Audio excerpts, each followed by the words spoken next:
Welcome back to ASEAN in Focus. Last Friday, we were able to interview here live on the program Dr. Lowell Bautista, lecturer at the School of Law of the University of Wollongong in Australia. In that interview, we discussed the situation in the South China Sea, which has become more precarious and some say more unpredictable, even after the historic ruling of the Permanent Court of Arbitration on the maritime dispute in the region.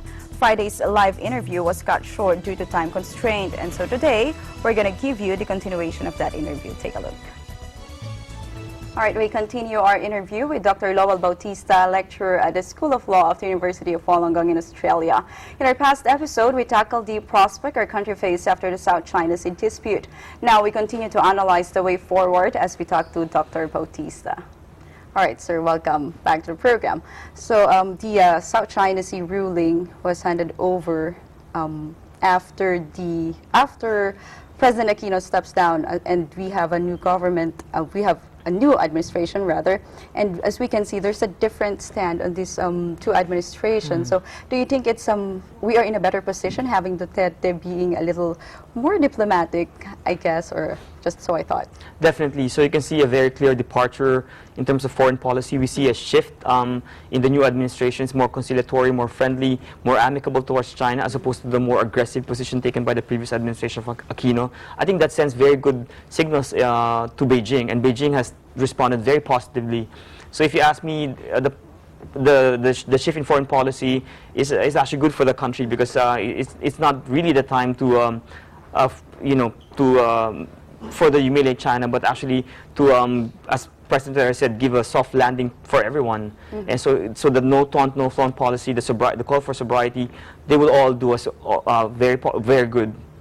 So we are having former President Fidel Ramos as our special envoy to China to talk to them regarding this issue. Is that a good thing?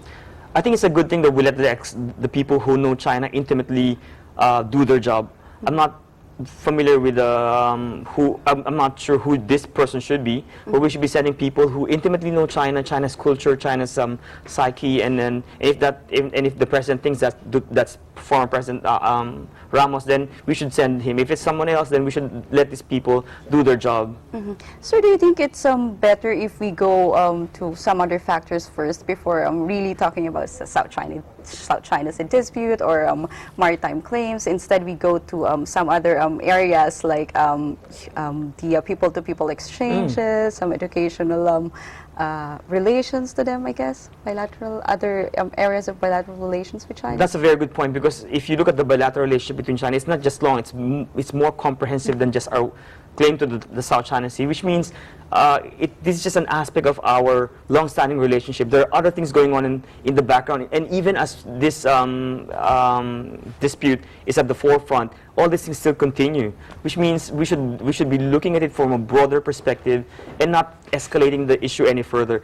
In respect to your question whether we should be looking at it at the moment, maybe I think the best thing to do at the moment is just to pause the relationship and allow the parties really time to recalibrate their positions, because otherwise, if you don't allow for that time for some healing, if I may use the word, to be done, then you can you can miscalculate your position and exacerbate the situation more than heal, more than correct or mend it. Yeah. So China is monitoring almost everything that happens in this country, even what is being shown in the media, what is written in the papers, and I think what's going on is even in the internet, the social media, and there are a lot of people who are posting their own comments, their own opinions on this matter, and most of them are saying, quote, we have that hashtag checks it. They all want the Chinese to leave this area. This is ours. Do you think that will exacerbate this our position? It will.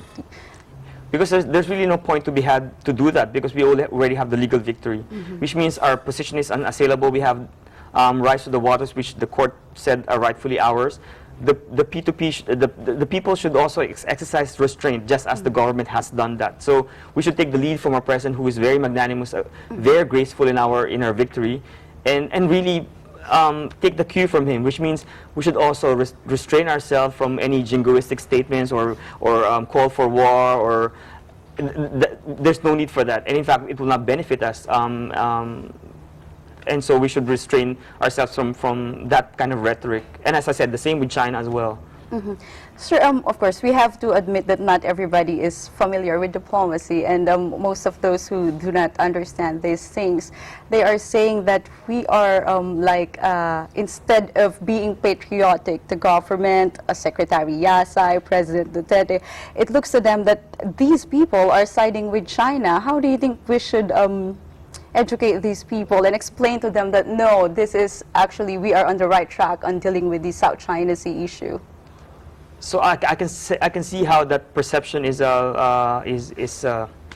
put out there, because if you recall, when we won the award, when the award was released, the sullen, sober face of our secretary was it would have given the audience the impression that we actually lost the case, which is the opposite, and we didn't hear from our president for a few days, and China's favorable treatment of our current administration is a curiosity even for me. So I think we should hold our conclusions because there are more serious allegations against this team. We should, as I said, let the diplomats do their job, let the professionals do their job. We can only hope that they're doing this for the national interest.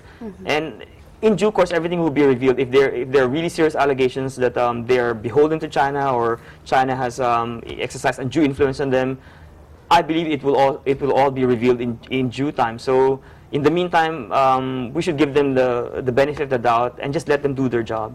All right, thank you so much, sir. So much. Thank you for sharing those insights. It really helps us to understand more about the South China Sea issue. Thanks, Naya. Thank you, sir. And that was our interview with Dr. Lowell Bautista. Meanwhile, he